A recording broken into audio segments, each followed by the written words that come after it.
Shabbat Shalom.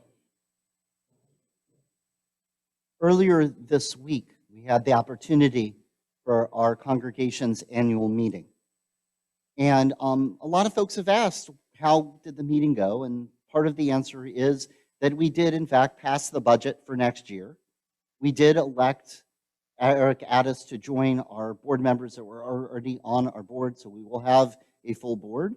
Temple Beth Shalom will be here next year. That was really good news. It was also caught our attention. There were a cluster of us here that there were a lot of people who were not here, that didn't hear me, that didn't hear Cantor, that didn't hear Mindy, didn't hear Sheldon, didn't hear so many of our groups that were here to say, here's what we did last year, and here's what our vision is for this year to come. And that is one of the big challenges that we have here in our congregation of how do we share our vision of what we want Temple Beth Shalom to be, both as the leaders of this congregation, but also for the congregation to tell us what kind of Beth Shalom is this going to be so that we can work with you as partners, as just as we're partners with God, but to really be partners in creating this Beth Shalom, this house of wholeness, harmony, and peace. And not just this building, but the whole community that we're able then to go out and make an impact all around us. You have to think for a moment about how extraordinary this place is. On Wednesday, which is when we had the annual meeting, we actually finished the last of the counting of the Omer classes. There had been 7 classes. And these were taught on Zoom. If you would like to go see the sessions, they are on our Temple Beth Shalom of Vero Beach YouTube page. We have a Temple Beth Shalom of YouTube, Temple Beth Shalom of Vero Beach YouTube channel. If you just search Temple Beth Shalom, there's a lot of them. You have to put the Vero Beach, but all 7 sessions are there. Every week, different rabbis were teaching about rituals. I taught the class that was on tzitzit. And it was interesting because every week I was the host. I helped organize this. I ended up in a different room. Sometimes I was in our sanctuary. One time I was down in Del Rey. Sometimes I was in my office. This week I found myself in a religious school hall. And one of my friends, one of my colleagues, Rabbi Gidon Isaacs, said, "Michael, you're in a different spot." And I said, "Yes, today I'm in the religious school hall." And he said, "That is a beautiful roof." And I realized that that was the first time that anybody in those 7 sessions had really seen the roof. And the roof is extraordinary. The roof was found by Charlie Block. He's a founder. He's the son of Arthur and Marion Block. He's Sam's brother. And Charlie is a builder and architect. And he saw this roof on a church in Fort Pierce being torn down. And they bought the roof, and they stored it, and they built this building under it. I share that as we think about this physical space, but also the community that we build, think of how many prayers, how many anniversaries, how many welcomings of babies, how many acts of saying goodbye have been under this roof. It really gets you thinking about what is the place that we build with our actions that we take when we're here. On Wednesday night, I shared 2 pieces. And these are pieces that come back to me time and again. Because every time I see them, I'm saying to myself, this is what I want. For myself as a human being, for myself as a Jew, for myself as a rabbi in creating a community. Two texts. I ask you to hear them, to listen, to feel them in your bones. Because it's my hope as I look out to you, as I look out to this community, that you will help me create this. The first is about this building. May the doors of this synagogue be so wide that they can receive all who hunger for love, all who are lonely for fellowship. May it welcome, may the way we greet people, may the way that this door is, may the rooms of this space welcome all who have cares to unburden, thanks to express, and hopes to nurture.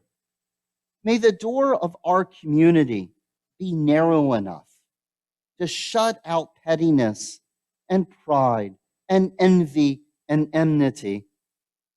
May its threshold be no stumbling block to young or straying feet. May it be too high to admit complacency and selfishness and harshness. And may it be a home to all who enter, a doorway to a richer and more meaningful life. That is what I want for our Temple Beth Shalom. And it's not really my vision. This is a beautiful reading. It comes from Mishkan Tefillah. Why is it in the Siddur? Because it is such a powerful image of what a community can be. There's a different one. Because sometimes it's about the building and the values we live out in the building, in the spaces, whether it's a pop-up Hanukkah where we're out in the wider community, or whether it's we're gathering for an ice cream social in our social hall. Part of it is, what does it feel like when we gather in a space?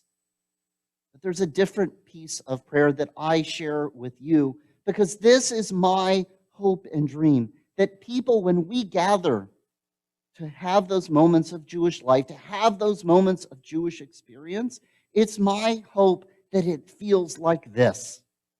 My synagogue draws people to it, bringing people from all over, poor and rich, young and old. In my synagogue, everybody is singing with everybody else, clapping with everybody else, mourning for others and with others, creating joy when everybody is sad. Comfort is everywhere for people to take. Everything is heard throughout that synagogue. Passers-by stop to listen to the choir's voices, rich with power and praise hiding behind the words, daring to leap out and yell after every sentence. And suddenly, the ark is open. All are silent, waiting to pray with all their heart and soul. As the Torah passes by, people strain to touch it and kiss it, caressing it with their love for God. In my synagogue, nobody is participating. Everyone is praying. Everyone is praying to show their devotion, their connection, their love, trying to convince God to hear their prayers. Everyone is singing in my dream synagogue. That was written by Sam Akabes, age 8. An 8-year-old shared that vision of the spaces we create, that vision of the feeling that we develop. I share that with you. I've said it, I think, at annual meetings. I know I've said it on Friday nights. I've shared both of those readings. But this year, my 20th year here, I feel it is so important. With so much brokenness in our world, Wednesday, right after the annual meeting, I went back to my office and I started my Musar class. And no sooner had I logged in to this class about Jewish learning, about how to be a better human being, but what was I seeing?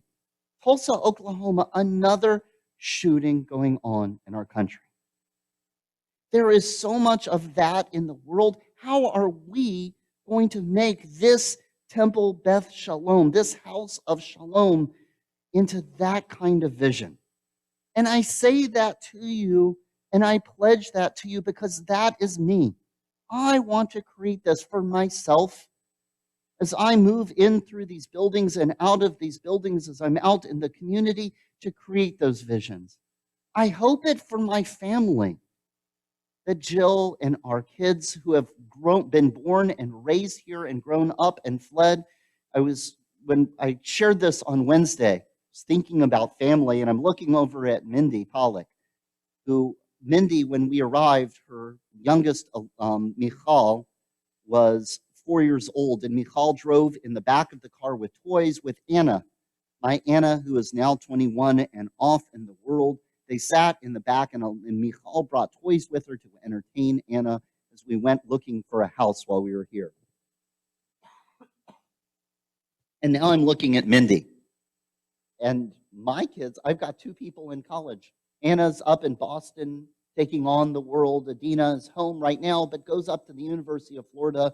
How could I have imagined having a child at the University of Florida and going back to visit her and remembering Jill and I was still a teenager at that point. No, I was 21 at that point. I've got kids my age that my children are now the age I was when I met Jill. Yes, I know. I was a baby when I got here. And now my babies, Nathaniel is 16 and driving. Alana Pollock, Nathaniel's 16. I remember the night at Bar Mitzvah Family Education when it was Alana's bat mitzvah year, and we were all gathered there. And I said, Jill's pregnant. Might not be able to come to some of your parties because Jill's pregnant with a new baby. That baby is now 16. And Alana, who was becoming bat mitzvah, is now married and has her own baby. I don't think we could have imagined that. And I share that image because I'm still here after 20 years, because of all of the love and care and support that I've had. And that is the last piece, because as much as I hope for all of that, and as much as I pledge to create that, it is my hope and dream that this congregation is able to fulfill both of those prayers, that all of us will join together to bring those values as a reality.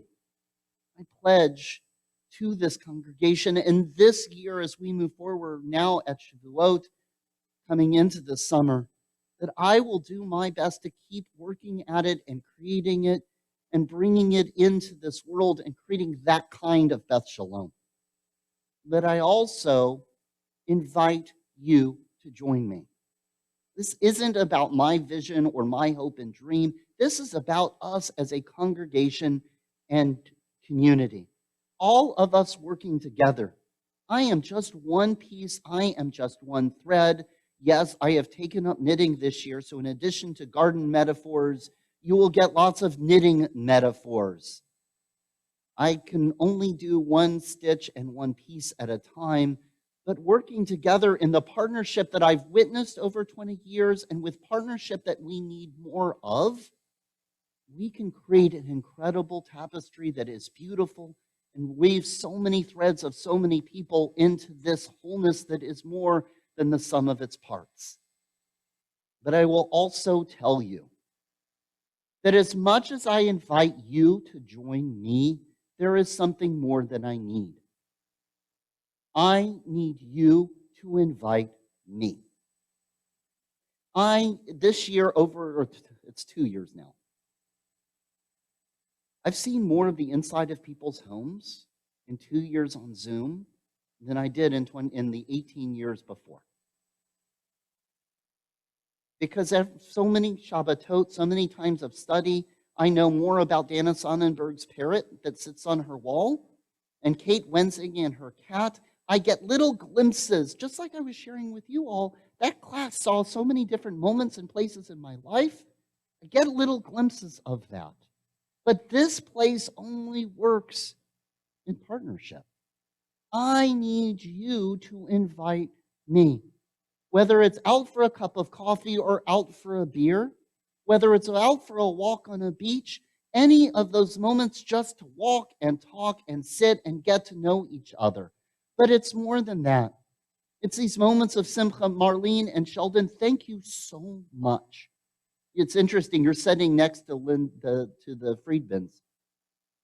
You're sitting next to the Friedmans, and on Wednesday, Marla showed a video that we have on our website of moments of Simcha and Friedman's when we did your anniversary. That's the only one up. We were excited because Burl said immediately, wait, Sheldon and Marlene, you're there. Can we record it? That's what I mean. We're recording, don't worry. That's what I mean. Here is your moment of Simcha and your moment of anniversary, and you are sharing it with me and with our congregation. There are moments of sweetness and moments of tsuris. There are a lot of us that are recovering from COVID. It's been a rough couple of weeks. How powerful, how incredible it would be for those of you, as you leave your quarantine, to come and light the candles and say Birkat HaGomel.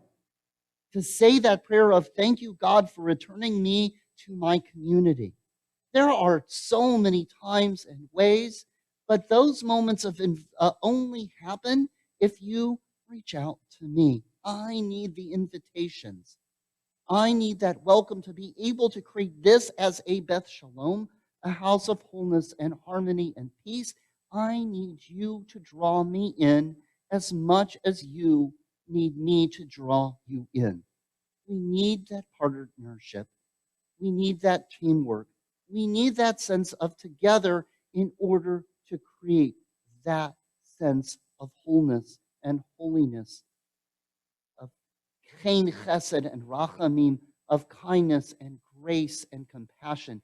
If we want that, Beth Shalom, that place where everybody sings together on key and off key, if we want that place when the Torah comes out, we all ooh and ah, if we want that place that anybody who walks in gets a pomegranate pucker and a greeting and feels connected and ready to come back, if we want that place, I hope, I dream that you will join with me to help create that in this time together.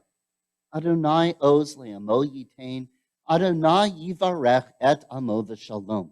They're very simple words of Psalms. I say them in moments of joy, and I say them in moments of service. It is how I want to move through this world, and I hope you will join me. I hope you will bring me into your world.